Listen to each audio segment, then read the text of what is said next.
ஆண்டவரும் உலக இரட்சகருமாகிய இயேசு கிறிஸ்துவின் இனிய நாமத்தில் யாவருக்கும் என் அன்பின் வாழ்த்துக்கள். திருப்பாதம் நம்பி வந்தேன், கிருபை நீரை இயேசுவே, தமதன்பை கண்டடைந்தே தேவ சமூகத்திலே, தமதன்பை கண்டடைந்தே தேவா சமூகத்திலே. இளைப்பாறுதல் தரும் தேவா, களை தோரை தேற்றிடுமே. இளைப்பாறுதல் தரும் தேவா, களை தோரை தேற்றிடுமே. சிலுவை நிழல் எந்தன் தஞ்சம், சுகமாய் அங்கு தங்கிடுவே. சிலுவை நிழல் எந்தன் தஞ்சம், சுகமாய் அங்கு தங்கிடுவே. திருப்பாத நம்பி வந்தே, கிருபை நீரை இயேசுவே, தமதன்பை கண்டடைந்தே தேவா சமூகத்திலே, தமதன்பை கண்டடைந்தே தேவா சமூகத்திலே. என்னை கைவிடாதிரும் நாதா, என்ன நிந்தை நேரிடினும், என்னை கைவிடாதிரும் நாதா, என்ன நிந்தை நேரிடினும், உமக்காக யாவும் சகிப்பே, உமது பல நீந்திடுமே. உமக்காக யாவும் சகிப்பே, உமது பல நீந்திடுமே. திருப்பால் நம்பி வந்தே, கிருபை நீரை இயேசுவே, தமதன்பை கண்டடைந்தே தேவா சமூகத்திலே, தமதன்பை கண்டடைந்தே தேவா சமூகத்திலே. உம்மை ஊக்கமாய் நோக்கி பார்த்தே, உண்மையாய் வெட்கம் அடையே. உம்மை ஊக்கமாய் நோக்கி பார்த்தே, உண்மையாய் வெட்கம் அடையே. தமது முக பிரகாசம் தினமும் என்னில் வீசிடுதே. தமது முக பிரகாசம் தினமும் என்னில் வீசிடுதே. திருப்பாத நம்பி வந்தே, கிருபை நீரை இயேசுவே, தமதன்பை கண்டடைந்தே தேவா சமூகத்திலே, தமதன்பை கண்டடைந்தே தேவா சமூகத்திலே. மனமாற மாந்த நீரல்ல, மன வேண்டுதல் கேட்டிடும்.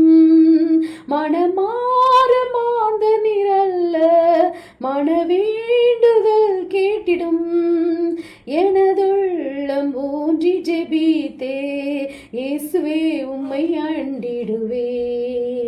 எனதுள்ளம் ஊன்றி ஜெபித்தே இயேசுவே, உம்மை அண்டிடுவே.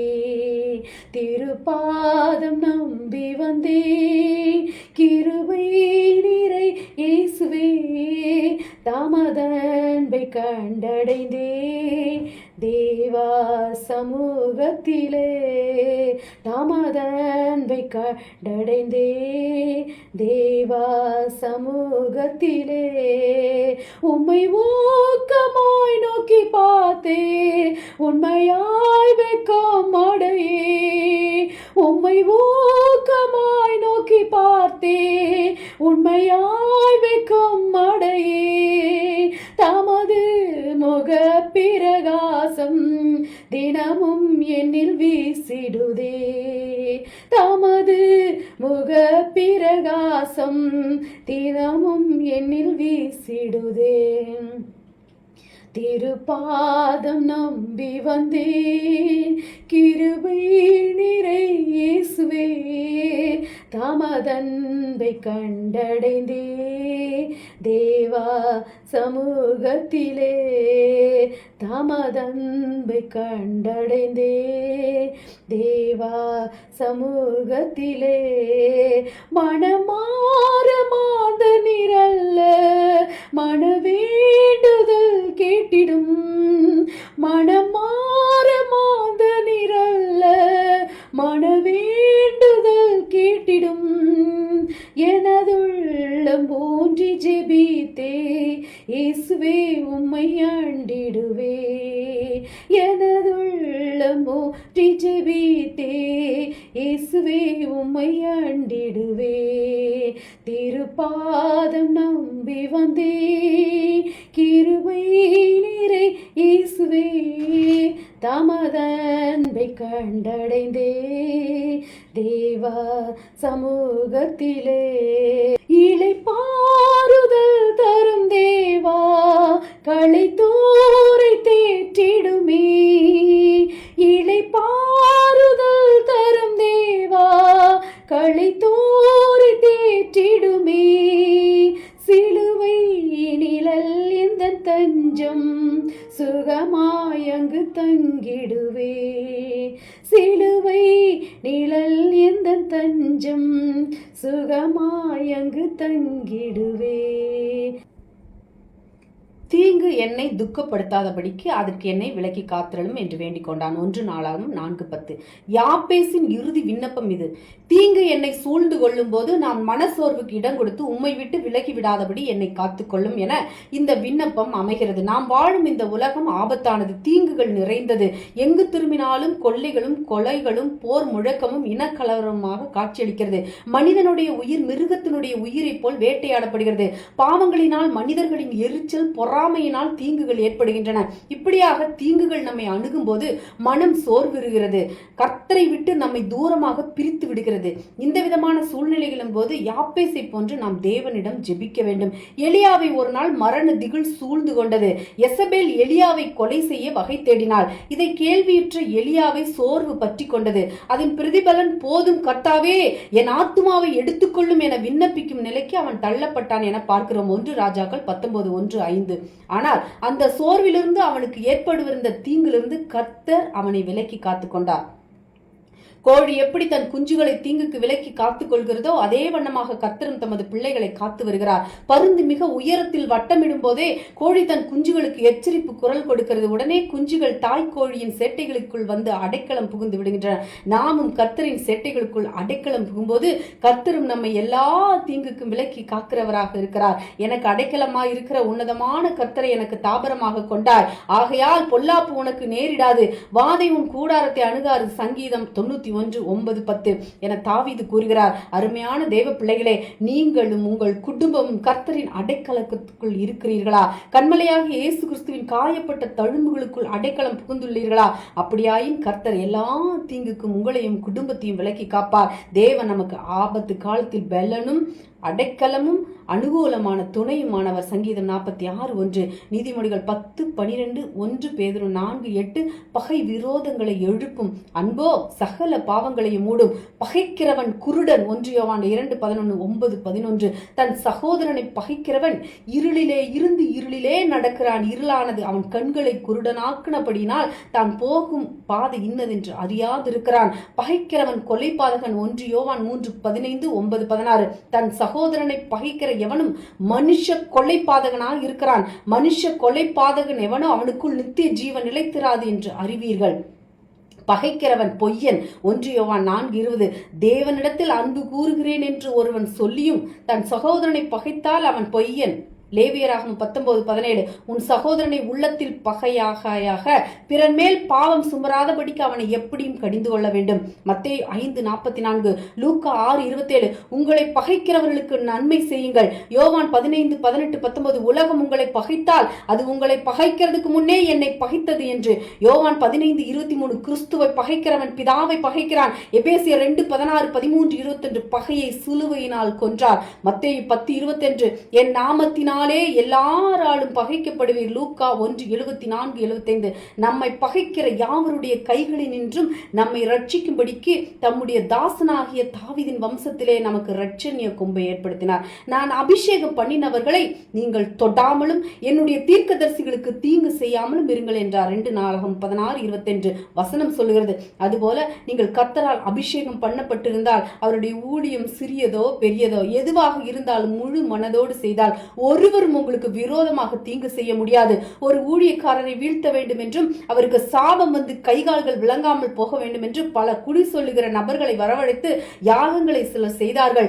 இரவும் பகலுமாக அவர்கள் பலிகளை செலுத்தி இடைவிடாமல் முயற்சி செய்தார்கள். இருந்தாலும் அந்த ஊழியக்காரருக்கு ஒரு தீங்கும் தீண்டவில்லை. இப்படி இருக்கு.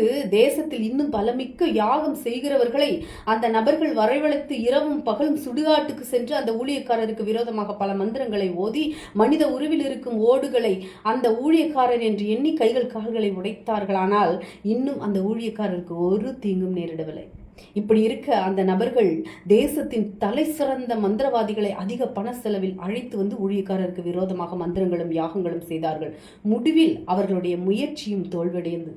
அதுபோலதான் உங்களுக்கு விரோதமாக யார் என்ன சாபமிட்டாலும் ஒரு தீங்கும் உங்களை அணுகாது. தீங்கு நாளில் அவர் என்னை தம்முடைய கூடாரத்தில் மறைத்து என்னை தமது கூடார மறைவிலே ஒளித்து வைத்து என்னை கண்மலையின் மேல் உயர்த்துவார். சங்கீதம் 27:5 வசனத்தின்படி கர்த்தர் தீங்கு நாளில் உங்களை மறைத்துக் கொள்வார். உன்னதமானவரின் மறைவில் இருக்கும் நீங்கள் சர்வ வல்லவருடைய நிழலில் தங்குவீர்கள். பாழாக்கும் கொள்ளை நோய் உங்களை தொடுவதில்லை. வேடனின் கண்ணி உங்களை ஒன்றும் செய்யாது. உங்கள் பக்கத்தில் 1000 பேரும் உங்கள் வலது புறத்தில் 10,000 பேரும் விழுந்தாலும் அது உங்களை அணுகாது. இனி தீங்கை காணாதிருப்பீர்கள். நீதிமொழிகள் 10:19. சொற்களின் மிகுதியால் பாவம் இல்லாமல் போகாது. தன் உதடுகளை அடக்குகிறவனே புத்திமான். நீங்கள் அதிகமாக பேசும்போது சில தேவையில்லாத வார்த்தைகளை தவிர்க்க முடியாது. வார்த்தைகளை அடக்குகிறவனே புத்திமான்.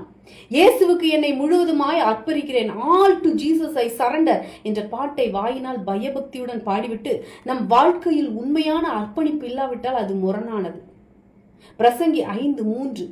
வார்த்தைகளின் திரட்சியினால் மூடனுடைய சத்தம் பிறக்கும். ஒருவன் பேசிக்கொண்டே இருக்கும்போது அவனுடைய மூடத்தனம் வெளிப்படுகிறதற்கு மூல காரணம் நிம்மதியும் இளைப்பாறுதலும் இல்லாமையே ஆகும். யாக்கோபு 3:8. நாவை அடக்க ஒரு மனுஷனாலும் கூடாது, அது அடங்காதும் பொல்லாங்குள்ளதும் சாவுக்கேதுவான விஷம் நிறைந்ததுமா இருக்கிறது. ஒருவனுடைய பாரம்பரிய கலாச்சாரமும் பழக்க வழக்கமும் அவன் இருதயத்தில் நிரம்பி இருக்கிறபடியால் அவன் அமைதியின்றி பேசிக்கொண்டே இருப்பான். அவன் பேசுவதை கேட்கின்ற நமக்கு தலை சுற்றுவதை போல் ஒரு உணர்வு உண்டாகும். அவனுடைய அதிகமான அர்த்தமற்ற பேச்சுக்கு அடிப்படை காரணம் அவனுடைய இருதயத்தில் அமைதி இல்லாமல் இருப்பதே. மத்தேயு 12:36. மனுஷன் பேசும் வீணான வார்த்தைகள் யாவையும் குறித்து நியாய தீர்ப்பு நாளிலே கணக்கு ஒப்புவிக்க வேண்டும். நாம் பேசும் ஒவ்வொரு வீணான வார்த்தைக்கும் கணக்கு ஒப்புவிக்க வேண்டும். அஜாக்கிரதையான வார்த்தை, உண்மையில்லாத வார்த்தை, அர்த்தமற்ற வார்த்தை, ஆயத்தப்படுத்தாத வார்த்தை, நம் வாழ்க்கைக்கு உபயோகம் இல்லாத வார்த்தை, இவை யாவுக்கும் நாம் கணக்கு ஒப்புவித்தாகவே வேண்டும். மத்தேயு 5:37. உள்ளதை உள்ளதென்றும் இல்லதை இல்லை என்றும் சொல்லுங்கள், இதற்கு மிஞ்சினது தீமையினால் உண்டாயிருக்கும். இது வியக்கத்தக்க வசனம். நாம் நினைப்பதற்கு மிஞ்சி பெரிதுபடுத்தி அதிக உறுதிப்படுத்தி தேவைக்கு மிஞ்சி பேசுவது பிசாசினால் வருவது. ஆசையினால் அர்த்தமில்லாது பேச வேண்டாம், பிரயோஜனம் இல்லாததை பேச வேண்டாம், தேவையில்லாத நேரத்தில் பேச வேண்டாம், நமக்கு தகாததை பேச வேண்டாம். இவைகளை ஜாக்கிரதையாய் கடைபிடித்தால் உங்கள் வாழ்க்கை மாறும். நீங்கள் வித்தியாசமாய் மனுஷனாய் மாறுவீர்கள், மேம்பாடான மனுஷனாய் மாறுவீர்கள். ஆமென். தேவன் தாமே இந்த வார்த்தைகளின் மூலம் உங்களை ஆசீர்வதிப்பாராக. நீங்கள் ஆசீர்வதிக்கப்பட்டவர்கள். அல்லேலூயா. Price God. ஆமென்.